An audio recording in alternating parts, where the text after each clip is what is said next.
Hi, people. Thank you for stopping by at Building Wealth with Rajeev. Another difficult week for growth stocks. I shrugged it off. Instead, I had a fantastic chat with Chris. Chris has a very interesting background. He was a language teacher in Belgium. He still teaches, but entirely different thing. He teaches growth investing now. He teaches how to spot multi-baggers. If you are into growth investing, this is a must-watch for you. The interview is in three parts. This is first part. I began by asking him, growth stocks are tanking, and how does he feel about it? It's that bad if you look at the bigger picture. I always say to not look at the day chart, but at the year chart, and then you see that nothing much has happened. There's a lot of panic in the markets sometimes, and there are a lot of new investors too who only started last year in March, and they have only seen stocks going up. And yeah, well, I think for those people who came in later, this is their first test, and yeah, it always you really have to learn how to hold stocks during these times, because these periods are the reason why the average individual investor underperforms the market. Because the cliche, um, they sell when stocks are low and they buy in again when stocks are higher, and they lose 10-15% there. And in the end, over a long period of time, that really makes a huge difference. While the the reaction should actually be, if you feel pain, buy more. that's Okay.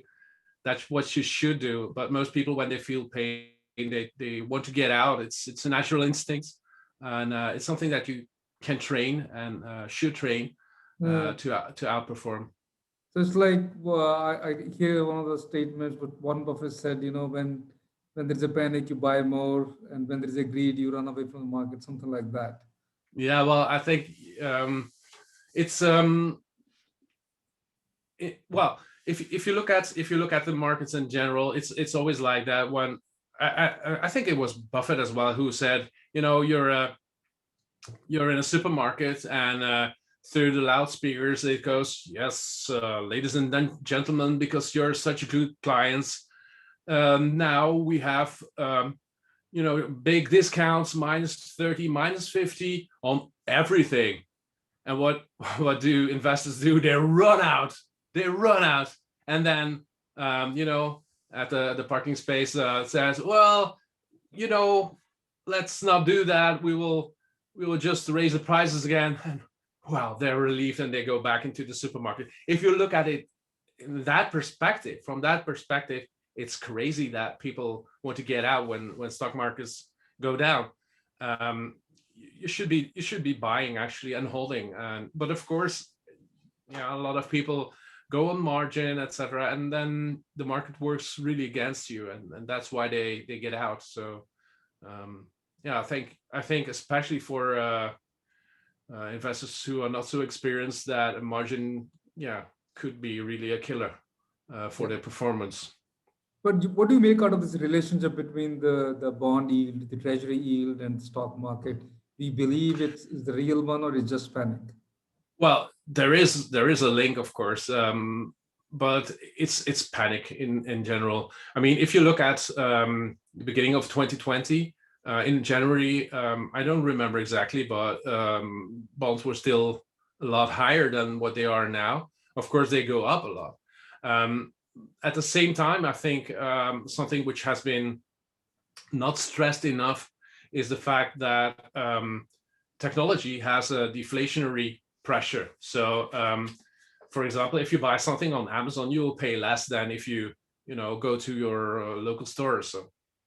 So, and I think that's one of the reasons why since 2008, 2009, inflation has always been difficult for the Fed.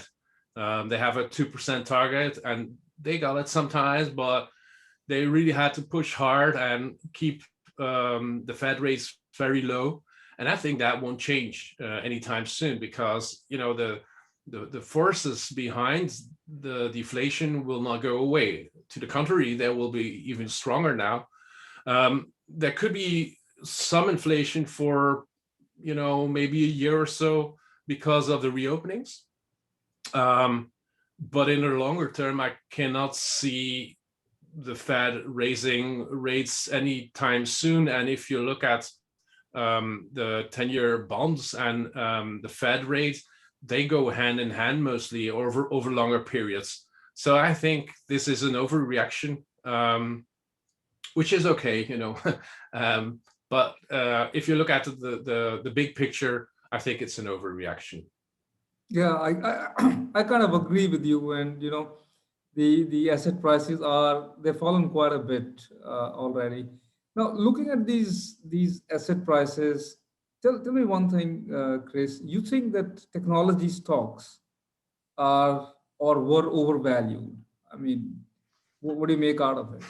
That's I always think valuation is difficult and very subjective. I see a lot of pundits pretending that they know better than the market, and in general, I don't agree. What I mean is, the market is an average, and if you look at people, the wisdom of the crowds that has been found out by, I don't remember exactly, but there was a scientist who looked at a fair, and people could guess what the weight of an ox was, and he saw some stupid guesses like 100 pounds and 5,000 pounds, but if he looked at the average of all the guesses was very close to the real weight, and he saw it again and again and again. And I think the market is the same. In general, the prices will be what they have to be. There are outliers, the stupid answers of the stupid guesses of the ox weight, but in general, most stocks will be valued as they should be. And I think it's a bit arrogant even to say, I know much better than the average of all the people, of the wisdom of all the people together. That doesn't mean that there are no anomalies, but they're much rarer than most people think. And so were tech stocks overvalued? I think in general, no. Of course, there are some, and what I have seen in the last few months is that I saw a few companies which I think are lower quality go up a lot too, and that's when you often have to refrain and push back, and I will name one which I have also named before. To potential Multibaggers subscribers, Rajeev, Plug Power, for example, it shot up so much and got a lot of questions, and I said, I've known this company for years, and I don't like their execution at all.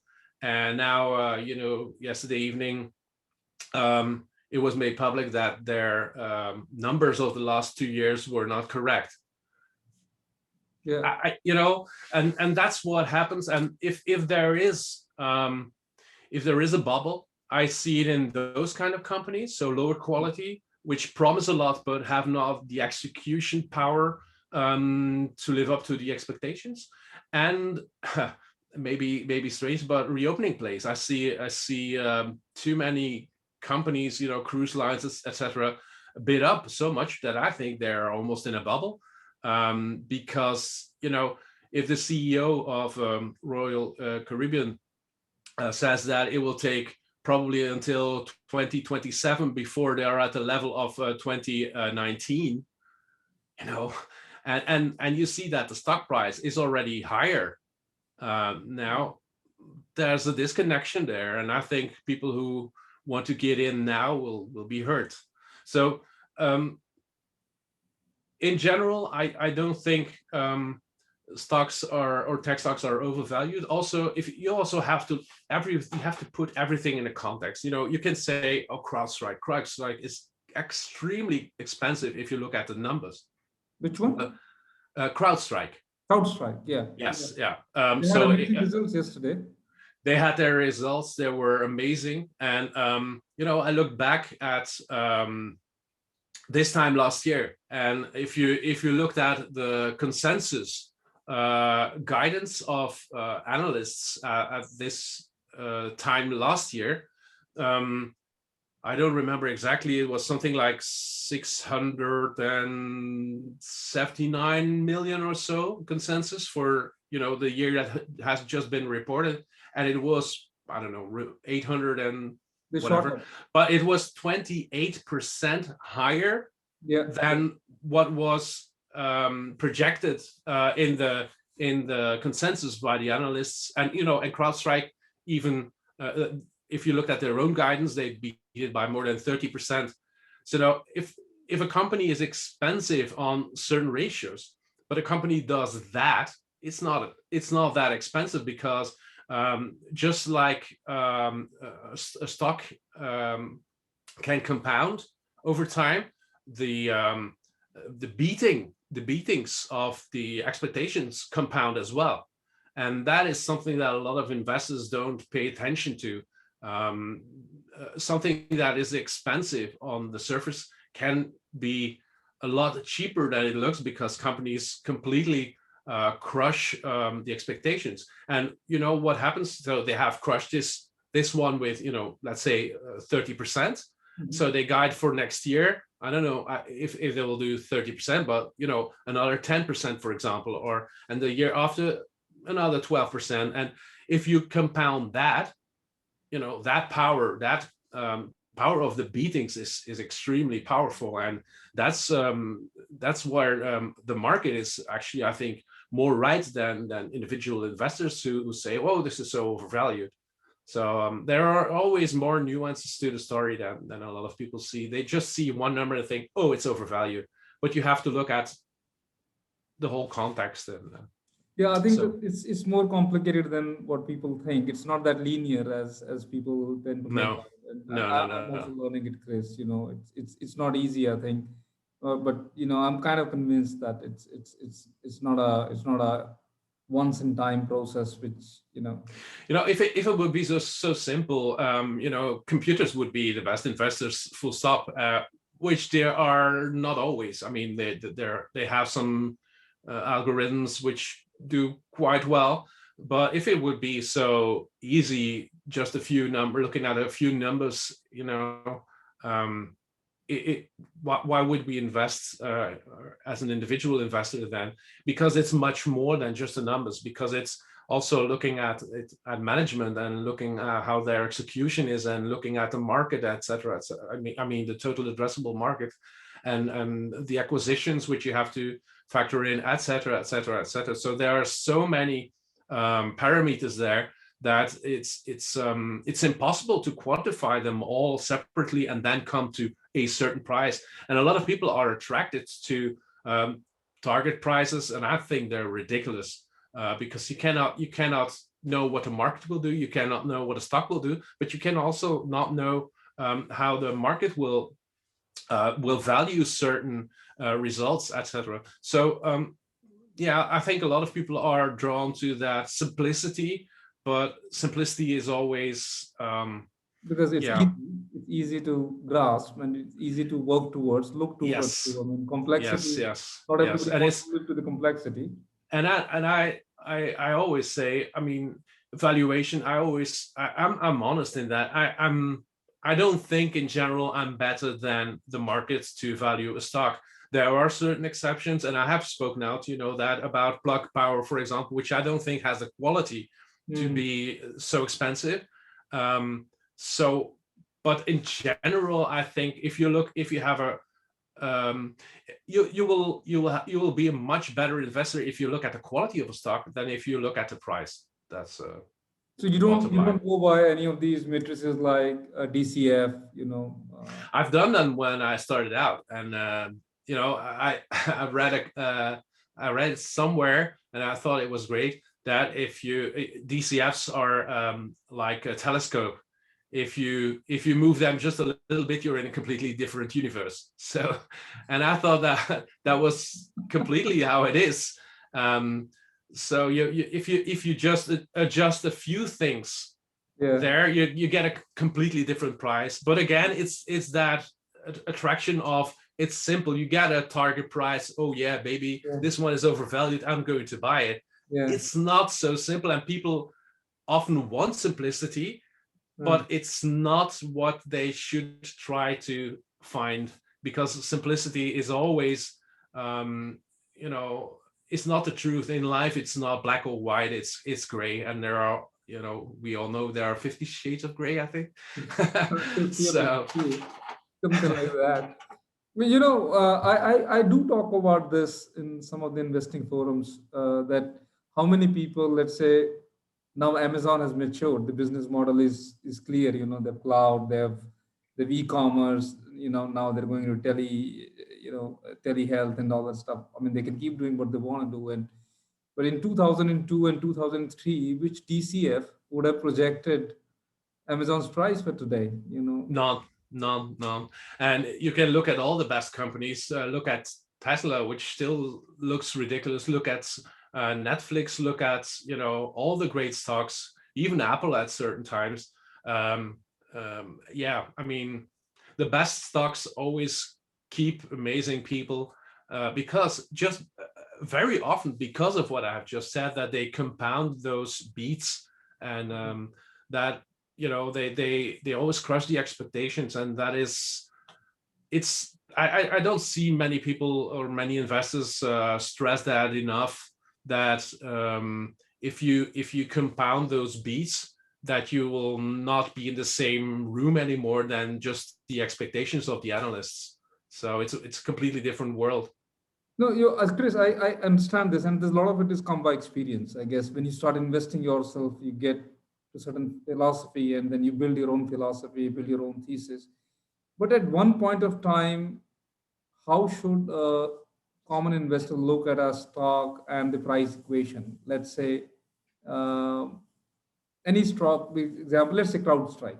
Now, if I have to invest in it, how do I invest on it? And you know, What I do, and you know that, Rajeev, I look at the quality, and if I pick a potential multi-bagger stock, then I write 5 articles about it, and you know, the very last point I look at is valuation, and that's how every investor should do it, I think, yeah, because all the rest is much more important than valuation, and valuation is only the last thing. And if you think, whoa, man, this is crazily overvalued, if you mm, think that, it's often a good thing. And how do I do that? I just start investing with a small position, and I look what happens over time, and I scale into positions over months and sometimes even years. And then you see how that company, that expensive company, grows into its valuation or not. You know, if they completely crush the expectations, they will grow to their valuation. Amazon doesn't look that crazily overvalued anymore, because they have been outperforming year after year after year after year. And then all of a sudden, I mean, now they look undervalued actually. yeah, true.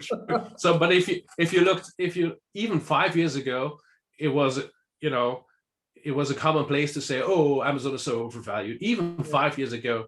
And you know, that's a quality I'm looking at. So look at management. If you look at Jeff Bezos, you know, he's a Mm, great leader. Look mm, at the execution, how the company does, how mm, they beat the expectations, etc., etc., etc. And all those things are much more important than valuation. And mm. again, in general, the market will know better what it's worth than you as one person. Yeah. So I think what you do is you look for quality and then you scale it up and kind of dollar cost average over a period of time. That's what Yeah, you're trying to say. yeah. And you know, you always win then, because if the stock goes up, you say, oh, I'm so glad I didn't wait. If it goes down, you say, all right, I can get this great company or a great stock at lower prices. So you win or you win. Yeah, and you know, Chris, one thing is there. I looked at your personal portfolio. I'm not even talking about your personal portfolio. You've beaten S&P, you've beaten Nasdaq by huge delta, by huge margin. Mhm. And how did you do that? What kind of like just walk through the process a little bit? How did you do that? And you know, what do you think is the Um, secret there? Sorry. What do you think is the secret there? How did you manage to do it? Well, that's that quality that I look for. I only try to find the very best companies, and also I have this saying: I don't buy and hold, I buy and verify. And if a company doesn't live up to the expectations, well, it has to go. Okay. But I only much later than the general market. What I mean is, I see I see a lot of people who jump in and out of stocks. I usually wait too long now, and that is because the biggest mistakes I've made were always selling too soon, um, and not holding too long. You know, if a company or if a stock goes down by 60%, well, you lose some money, but if a stock goes up by 600% and you have sold it, ouch, that will cost you a lot more. Mm. Um, and one of my early mistakes there was, for example, I sold. I had bought Square at $17. I sold it for what I thought was a good profit of 40% at $24 or so. So, and then only later I bought it back, and that's I've learned from those mistakes. So, I think um, it's Shopify story as well, right? sorry, Shopify. Shopify is and Shopify was so important for my investing journey because I I started out more as a value investor, and the reason my moniker is from growth to value is because it's. I thought if you buy a growth stock and you hold it long enough, it becomes a value stock like Amazon now. Um, so and also because I wanted to look at everything. Now, if you Shopify was really, I had been studying for I think more than a year, companies like Netflix and Amazon and why are they always called overvalued but still keep crushing it? And I have seen several things, qualities in companies, and or that they have in common. And then I heard Toby Lutke, the founder and CEO of Shopify, in a podcast, and I thought, oh man, this guy is so great. This guy is so great. I really should buy that stock. And then I realized, that's not a coincidence. I think, and I bought at 58 the first time, Yeah. and then I've made it a potential multi-bagger at 77. It was Mm. the very first potential multi-bagger in May 2nd, 2017, and I thought, well, this is something I have been missing in the the the pieces that I read about stocks in general and Shopify. The management management is so important, and not just it's not a salesman. He talks about a vision, Very and mission driven. I realized that if he does that, and I want to be part of that story, the same goes for his employees, of course, because if you have a leader that you respect so much and that uh, wants to let you grow as a company, but also as a person, because you grow in your work with that company, that's so powerful, and you cannot never see that in numbers, except in crushing the expectations. Mhm. So So that's yeah, yeah, carry well, on. that's the bottom line. Look for quality and hold. So you think that there is a belief, Chris, that a common person cannot beat Standard and Poor, S&P, or Nasdaq. Do you Mhm. agree with that? No, no, because I hate the efficient market theory. Although I have been saying that in general the market knows better what price you should buy it. But efficient market theory believes that you cannot beat the market. Well, there have been a lot of examples of people who have done that consistently, not just as a fluke, but consistently. And I think even if I believe Peter Lynch there that as an individual investor, you even have an advantage over the institutions because they have a lot of money, and a stake of $100,000 won't make a difference for them, which it does for an individual investor. And so that I think if you, it's just like with everything. If you don't pay attention to it, you won't be good unless you're very lucky. But if you work hard, if you want to go to the Olympic Games and you think you can do it on 1 hour every 2 months, well, forget it. So as an individual investor in stocks, you should be interested in the stock market. You should think it's fun, and that's one of the things that attracted me so much. It's fun, and I love learning, and in the stock market you can never stop learning, and that's if you can do that, I think yeah, you can quite easily beat the market. If you don't have that, if you're not interested in Or if you don't have time. stocks, or not, or if you don't have the time, well, if you don't have the time, you can become a subscriber of Potential Multibaggers, and I will help you. But if you don't even read the articles, it's better to buy an index fund then. So that's how I see myself. I am the filter through which my subscribers know what is important and what is not. And I help them there to save a lot of time and still get the best information possible.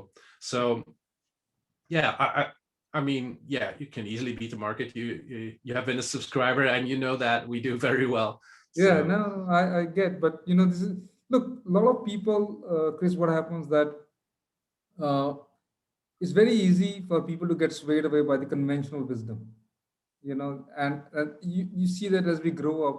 I'm seeing that conventional wisdom, not just in investing, but from weight loss to everything, it kind of cuts across our life, and it takes time to realize yourself and see whether the conventional wisdom is correct or no, and then you assess yourself against the conventional wisdom, and that's how uh, mhm. it takes time, and you see, and that you interact with people, they come in your life, and they kind of help you guiding in a different manner, positive manner, things like that. I Yeah, think it and goes. you make a great point in that sense. For example, weight loss. Somebody who will swear in with keto Yeah, yeah, diets, or another one will do it with exercising, and you have all those diets. And in that sense, it's the same thing for investing. You have to find your own personal style. Who yeah, are you? And that should be reflected in your portfolio. If you are somebody who's very afraid if the stock market goes down by 5%, well, you shouldn't be a Potential Multibagger subscriber, because yeah, our stocks are volatile. well, they will go up a lot more, but they will go down faster as well. So volatility is much higher, and it's even one of the characteristics of Potential Multibaggers. So, but it's not this is better or this is better. It's what is better for you, and you have to see that. So it's a bit the same as a diet. What is the best diet for you in your life, and how do you feel about it? Personality, your circumstances, your own ecosystem. I think how it fits, and I think that's a Yeah, very important thing. I've yeah. lots of thoughts on that. Tell me one thing, Chris, being such an experience, what is the path of multi-bagger looks like? Today I have bought a multi-bagger. How it Yeah. looks like, and you've seen this like the whole journey, like 3-4 years, it falls 20%, goes up by that. Do you have any particular Well, a path of how a multi-bagger goes up and down and then finally goes up, something like that? think of the um, think of the most extreme mountains, or a mountain chain. It goes up like this and that, and very, very up maybe 150% in a year, and the next year down 40%, um, or even more. That's how it often goes. If you look, for example, Shopify, has been a great multi-bagger. Um, but if you look each year, at least one time it was down more than 30% Mm, since I picked it in 2017. And several years it was down more than 30% several times. So that's how it goes, you know. And if you panic, then you will never have a multi-bagger. You will never mm, have a 10 bagger. So um, yeah, there's a lot of volatility, and you have to be able to stomach that. And that's mm, also why I pay a lot of attention to it, because I had to learn it myself. It's a natural reaction if mm, you're new to the market to want to get out if mm, it's down 30% or so. mm. The threshold for pain is about 20%. I have read somewhere. Okay. So yeah, I mean, you have to be armed against that volatility, and um, the what you can sell, what you can protect yourself with is knowledge about the company behind the stock. So Yeah. if you know that, you know, Shopify is still crushing it on the executional level, if the company still grows its revenue by so much, and then you can say, all right, the stock is down, maybe it's time to buy a bit more because it's still doing very well. If you just look at it from, you know, this is a stock that goes up and goes down, Mm. it's much harder to have that confidence. So knowledge is really a superpower there. Yeah, you know what? One thing, Chris, again, coming to conventional wisdom or existing thoughts, what you think and the way you think about market can, I mean, look, I'm not any guru or anything, and you know, it kind of goes against, or it's not in line with, let's say, what I started reading in the beginning of my investing career, like reading on Charlie Munger or Warren Buffett, margin of safety, buying a thing which is $1.60, and then you already are up 40%. I think your broader thinking is like that, but Mhm. but it's not like such a precise game we're playing here with while choosing the Mhm. multi-baggers, isn't it? You know, it's I'm a huge fan of Munger, especially, and I think that without Charlie Munger, Warren Buffett wouldn't be the legend that he is, because Charlie Munger brought in the quality. Hmm. Buffett was the typical Benjamin Graham Oh yeah, investor. net. You know, yes, net stocks and Yeah. uh, um, what was it called? A last puff out of the cigar butts. You know, that kind of stocks. And yeah, that's how Benjamin Graham described it. And you know, um, it's Buffett who has said it, but it's definitely completely influenced by Munger. You know, it's better to buy a great company at a fair price than to buy a fair company at a great price. That's 100% Charlie Munger, and Charlie Munger is the one who has emphasized quality always so much. Um, and Buffett changed with him, and he saw that he was right. And I think that we're in the same um, I feel connected with that. I still feel the same thing. Okay. Quality is so important. Uh, there's one difference. We are in a completely different environment right now, Yeah. in which we have had extremely low um, interest rates, which has yeah, consequences for valuations. And yeah, that's why I think that yeah, quality is extremely important. And also there's a you don't have to forget that it's always it's also something else, in that sense that we live in a different time. We have so much information now. What Buffett did was he went through the books And all the books. for hours and hours and hours and hours and hours and hours and hours, and he was the only one, or one of the few, who did that. Now we have the internet, and information is readily available everywhere, which means that if there is an anomaly, if there is, you know, an extreme value stock somewhere, well, somebody will find it. Which was not the case in Buffett's time, because there was not expensive books, etc. Yeah, no, I get it. And I'm kind of realizing that people forget the context. They just look at a thing And like PEG ratio, what Peter Lynch talked about in 87. And I think I read a beautiful thing which kind of convinced me that PEG ratio was designed at a time when probably the treasury yields were much higher or something like that. I mean, Hmm. and Hmm. it made sense. But right now, when they're so low, then, so I think, Yeah, it was PE ratio was something of the 70s, and if you looked at the interest rates by 70s, 80s, more, even more, if you looked at the interest rates then, I mean, it was double digits. So mm, yeah, so I think the context is very, very important. And I think we forget sometimes that however the great the investors are, you know, for example, if you look at the Berkshire in last 15, 16 years, I think they've underperformed a lot of stock. The circle of competence did not change. mhm. It remained same. And I think that not to doubt any great investor, but kind of a adaptability to the Yeah, new. and if you look at his best stock, it was Apple, which was outside of his circle of competence, and he only was convinced by his grandchildren who could not put away their iPhones. So When do you sell the company? And give an example of which was the last company you sold and why. yeah, the last company was alteryx, and it's a good example to tell or to explain why I sell.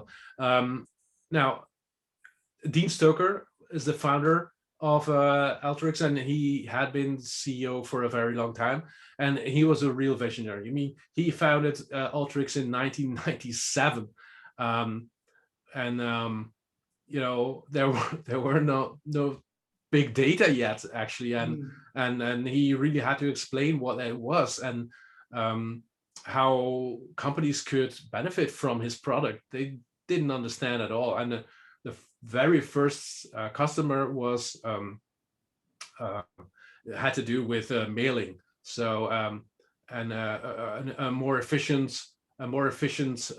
way to deliver the mail, something like that. Um, he left last year as a okay. CEO. He's still there, but as an executive chairman, and that was already, yeah. I mean, I really liked him, and I thought he had great ideas.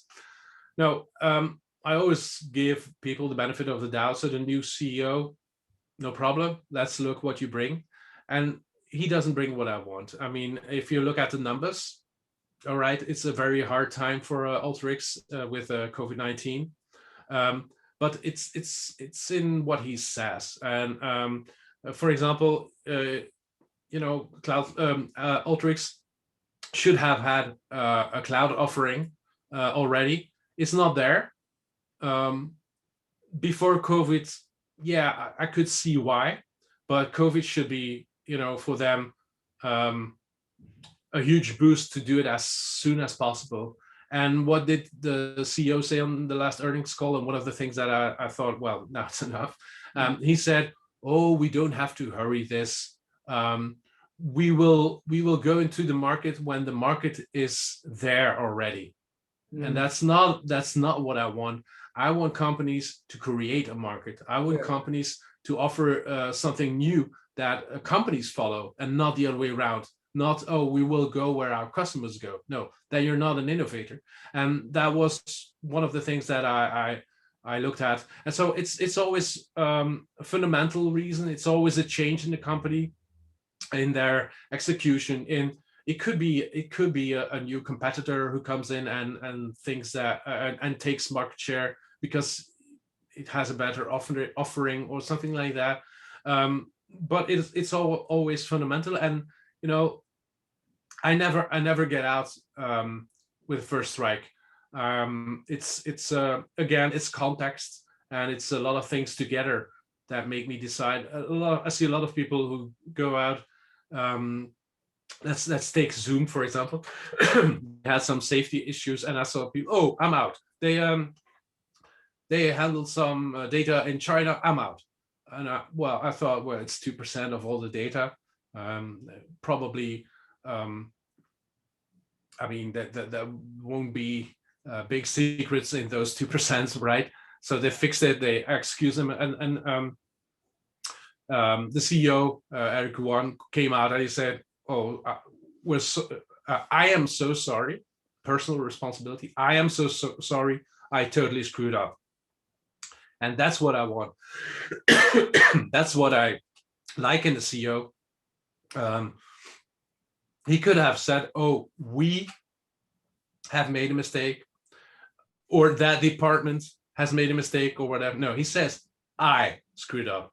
He takes personal responsibility. And that's why I kept my Zoom shares, which I'm happy about now, because I think there were, I don't know, somewhere around 150 maybe or so then. Yeah, I mean, you always have to look at the full context, but if there are certain red flags all at the same time, because the new CEO, it's not that one thing he said, it's in general, for example, they announced the new CRO, and that's the title of the press release, new CRO, and then at the bottom of the page you see that they also pre-announced their results. That's not the way to do it, right? So you make two press releases, or you say new CRO and results already, or something like that in the title, not just we have a new CRO and then at the bottom of the page earnings. I mean, that's not something I believe Not in. very That's credible. not, sorry. Not very credible. No, and and that new CRO then was fired because of a post on LinkedIn, which was questionable to say it softly, even after 2 months. And it was a CRO that the new CEO knew from his former company. It's all those things together. Palo, that makes me want to sell. I think the Zoom, you talked about Zoom. One thing which I think that people underestimated, but a lot of people in the world should be grateful to Zoom for taking them through the pandemic so smoothly. Oh yeah, exactly. Imagine the And pandemic without Zoom. yeah, well, we wouldn't be talking right now without Zoom, right? Yeah. So I think Zoom has done an Fabulous job. incredible job. If you look at it's always easy to criticize a company, but if you look that in 1 month they went from 10 million users to 200 million, I mean, just that amount of growth in in 1 or 2 months or so, that's incredible that they could handle that without all Disruptions. so without disruptions, without all too much problems, actually. And that's great execution. That shows that a company can execute. And if they then make a mistake, which is understandable, every person and every company makes a mistake every now and then, and they live up to it and don't blame others, or they could have easily said, oh well, but we have so many new customers, sorry, it's just because of that. No, I screwed up, Eric, you want great. Yeah. No, awesome. I think that I'll leave you now. Oh, that's another anchor stock, by the way, Zoom. Oh yeah. Okay. Yeah. No, I have it in my portfolio and it's gone down, but I'm not selling it. I'm going to look to add with whatever little money I have. I think I love the company and I think they have a great future. Yeah, I think so Uh, too. yeah, especially with the CEO, with their mission, with the simplicity of product market fit. I think they're possibly a beast in making. So, Chris, I just want to thank you and thank you for the time in Okay. the for the interview. I know you Great. normally don't come on camera, so you came. So I think Well, yeah, well, as a lot of people, I don't like my face, I think. uh, But I think it's yeah, amazing you but came. I'm here now. Yeah. And second thing is that, I'm thankful for the contribution you're making to people. Your knowledge, your simplicity, and your commitment to your people, I think is exemplary. So I think Thank you. I'm grateful to you. I'm thankful to you, and thank you for giving me time. Hopefully, you'll give me time again. And Sure. and thank you so much. And have a good day. Thank you, Rajeev. It was a great conversation with you. Bye. Hi, people. Thank you for watching the video. I hope you find the content useful. If you like the content, please share, like, and subscribe to the video channel. And you may want to press that bell icon there so that you know as soon as I post something. In the meantime, keep smiling, keep hustling, and keep building.